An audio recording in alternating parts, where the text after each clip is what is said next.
Bourgeois রাজনীতিতে, বিশেষ করে বাংলাদেশের মতন বুর্জোয়া রাজনীতিতে শাসক গোষ্ঠীর মধ্যে দ্বন্দ্ব, সংঘাত, সংঘর্ষ, হামলা, পাল্টা হামলা, গ্রুপিং, লবিং, এগুলো তো আমাদের কাছে খুব পরিচিত দৃশ্য। যুগের পর যুগ, বছরের পর বছর আমরা এই চিত্র দেখে আসছি আওয়ামী লীগ বিএনপির বেলাতে, কিন্তু সেগুলো তো তৃণমূল পর্যন্ত তার শেকড় পৌঁছে গেছে, গ্রথিত হয়েছে। এর বাইরে যে দলগুলো রয়েছে, আমরা কি অন্য কারো ক্ষেত্রে এমনটা দেখতে পাই? দেখতে পাই না। কিন্তু নতুন করে আমরা একটি জিনিস দেখছি, যেগুলো নিশ্চয়ই সবাইকে নোটিশ করেছে। নতুন যে রাজনৈতিক দলটি গঠন হতে যাচ্ছে বা আত্মপ্রকাশ করতে যাচ্ছে, ছাত্র সমন্বয়কদের নেতৃত্বে সরকারের পৃষ্ঠপোষকতায়, আমি আজকে সরাসরি বললাম সরকারের পৃষ্ঠপোষকতায়, এতে আর কোনো সন্দেহ নেই। যাই হোক, সেই দলের আত্মপ্রকাশের আগেই, নাম ঘোষণার আগেই বিভিন্ন জায়গাতে যে বিভিন্ন ধরনের কমিটি গঠিত হচ্ছে, বৈষম্য বিরোধী ছাত্র আন্দোলন বা জাতীয় নাগরিক কমিটির ব্যানারে, সেই সব জায়গাতে কি পরিমাণ দ্বন্দ্ব, সংঘাত, সংঘর্ষ, হামলা, পাল্টা হামলা চিত্র আমরা দেখছি, একেবারে অস্বাভাবিক। কেন, কি কারণে এটি ঘটছে? কেন নিজেদের মধ্যে অভ্যন্তরীণ কোন্দল এরকম প্রকট আকার ধারণ করেছে? একেবারে এটাকে কি বলা যায়, চারা গাছও না, জন্মানোর আগেই এগুলো শুরু হয়ে গেছে নতুন এই রাজনৈতিক দলটি। যেমন এগুলো ঘটছে গত কয়েক মাস ধরে আমরা দেখছি। খুব সাম্প্রতিক সময় যদি আমরা বলি, যে গত রোববার বৈষম্য বিরোধী ছাত্র আন্দোলন কিংবা জাতীয় নাগরিক কমিটির পক্ষ থেকে নতুন ঘোষণাপত্র উপস্থাপনের দাবিতে যে কর্মসূচি তারা নিয়েছে 7 দিন ব্যাপী, তার অংশ হিসেবে পিরোজপুরে বৈষম্য বিরোধী ছাত্র আন্দোলন এবং জাতীয় নাগরিক কমিটি আলাদাভাবে লিফলেট বিতরণ কর্মসূচি পালন করছিল। তাদের মধ্যে বিভক্ত 2 গ্রুপের মধ্যে হামলা, পাল্টা হামলার ঘটনা ঘটলো, হাতাহাতির ঘটনা ঘটেছে। তার আগের দিন শনিবার আমরা দেখলাম রাজধানীর মিরপুরে কমিটি গঠনকে কেন্দ্র করে 2 গ্রুপ দ্বন্দ্বে জড়িয়ে পড়ল, হামলার ঘটনা ঘটলো, সংঘর্ষের ঘটনা ঘটলো। 4 জন আহত হয়ে বঙ্গবন্ধু শেখ মুজিব মেডিকেল বিশ্ববিদ্যালয় হাসপাতালে ভর্তি রয়েছে। আমরা চট্টগ্রামেও দেখলাম একই দিন এই লিফলেট কর্মসূচি বিতরণ কেন্দ্র করে, সেখানেও এক গ্রুপ আর এক গ্রুপ হামলা চালালো, সেখানেও 4 জন আহত হয়েছে। এরকম ঘটছে। আর কোনো জায়গায় তো কেন্দ্রের যারা সমন্বয়ক রয়েছেন, তারা একাধিক জেলাতে কর্মসূচি পালন করতে গিয়ে তাদের নিজেদের মধ্যে অন্য পক্ষের হামলার ভয়ে বা দ্বন্দ্ব সংঘাতে তারা সেই সমাবেশগুলো করতে না পেরে ঢাকায় ফিরে এসেছে। এগুলো অনেক ক্ষেত্রে এক্সাম্পল রয়েছে। বিষয়টি হচ্ছে কেন, কি কারণে? কারণটি খুব পরিষ্কার।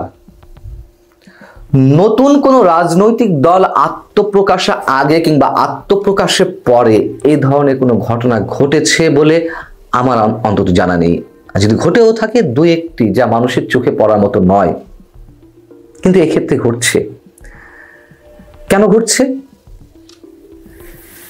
যখন কোনো সংগঠন বা কোনো মানুষ, ব্যক্তিবিশেষ,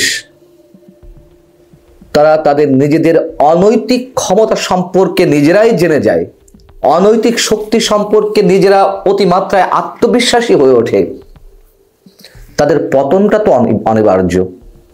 তার আগে তাদের অভ্যন্তরীণ এ ধরনের চিত্র নানানভাবে ফুটে ওঠে। বৈষম্য বিরোধী ছাত্র আন্দোলনের ব্যানারে কিংবা জাতীয় নাগরিক কমিটির ব্যানারে যারা আসছে বা আগে থেকে ছিল, তারা তো জেনে গেছে তাদের শক্তি সম্পর্কে। তারা সরকারকে চালায়, তারা যা চায় তাই পায়। তাদের পেশি শক্তি তারা মনে করে যে অনেক বেশি।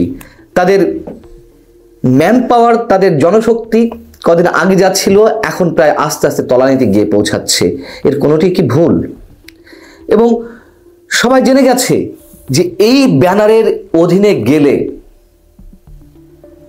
নিজেদের শক্তি আরো বৃদ্ধি পাবে। পদ পদবি নিতে পারলে তারা নিজেরা যা ইচ্ছে তাই করতে পারবে, ভাগ বাটোয়ারা তো সুবিধা হবে।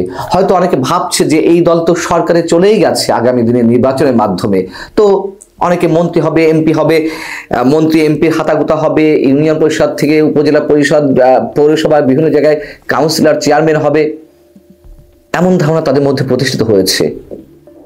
আর এমন ধারণা প্রতিষ্ঠিত হয়েছে বিধায় তারা একে অন্যকে কোনো প্রকার ছাড় দিতে চাচ্ছে না।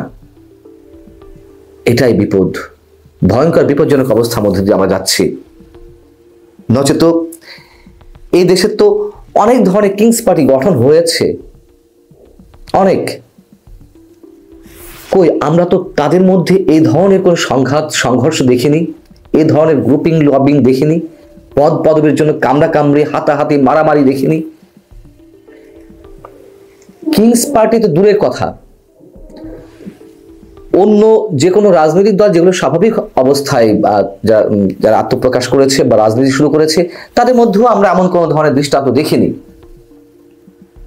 আমি সাম্প্রতিক সময়ে একটি পার্টির কাউন্সিলের কথা এক্সাম্পল হিসেবে আনতে চাই।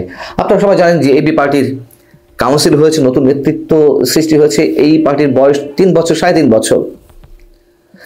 আমরা কেউ এই দলটির মতাদর্শের সঙ্গে একমত হই কিংবা না হই, কিন্তু তারা কতটা সুশৃঙ্খল, কতটা গণতান্ত্রিক উপায়ে তারা একটা সম্মেলন প্রস্তুত করলো, একটা সম্মেলনের মাধ্যমে নতুন নেতৃত্ব নির্বাচিত করলো, গণতান্ত্রিক প্রক্রিয়ায় ভোটের মাধ্যমে তারা ডিবেটের আয়োজন করলো, কোন প্রার্থী কেন নিজেকে যোগ্য মনে করছেন সেটি তারা নিজেরা তুলে ধরলেন। যেহেতু এবি পার্টির আত্মপ্রকাশ ঘটেছে জামাতের মধ্য থেকে বেরিয়ে আসা একটি অংশের মাধ্যমে, আমরা অনেকেই হয়তো তাদের আদর্শের সঙ্গে একমত হতেও পারি, না হতে পারি, কিন্তু তাদের মধ্যে যে গণতান্ত্রিক চর্চার প্রক্রিয়া সেদিকেও আমরা অস্বীকার করতে পারবো না। তো এই জন্যই আমি এক্সাম্পলটি নিয়ে এলাম যে কিংস পার্টি বলি কিংবা সাধারণ কোনো পার্টির কথা বলি, এরকম কামড়াকামড়ি তো তাদের মধ্যে দেখিনি। কিন্তু এই যে নতুন কিংস পার্টিটি গঠন হতে যাচ্ছে ছাত্র সমন্বয়কদের নেতৃত্বে, সেটির ভবিষ্যৎ কি তা এখনই বলে দিচ্ছে। আমি একটু বলে রাখি, এই ছাত্র সমন্বয়কদের প্রতি আমাদের অগাধ আস্থা, বিশ্বাস, ভালোবাসা ছিল। তারা এককভাবে গণঅভ্যুত্থানের সৃষ্টি না করলেও তারা তো ছিল সামনের সারিতে, এটা তো সত্য কথা, কেউ অস্বীকার করতে পারবে না। কারা তাদেরকে এক প্ল্যাটফর্মে নিয়ে এসেছে, পেছন থেকে কে শক্তি জুগিয়েছে, পেছনের উদ্দেশ্য কি, আমরা সেই বিতর্কে আপাতত এখন যে এই মুহূর্তে যেতে চাচ্ছি না। এর আগেও কথা বলেছি, যাই হোক, ছিল তো তারা সামনে, কিন্তু লোভ, ক্ষমতা, শক্তি, এইগুলোর আকাঙ্ক্ষা যখন তীব্র হয়ে ওঠে, তখন কোনো ব্যক্তি বিশেষ হন কিংবা কোনো দল, সংগঠন যাই হোক না কেন, বেশি দিন টিকে থাকতে পারে না। বরঞ্চ তাদের মাধ্যমে সংশ্লিষ্ট সমাজ, রাষ্ট্র আরো ভয়ঙ্কর বিপদের মধ্যে সাময়িকভাবে চলে যায়।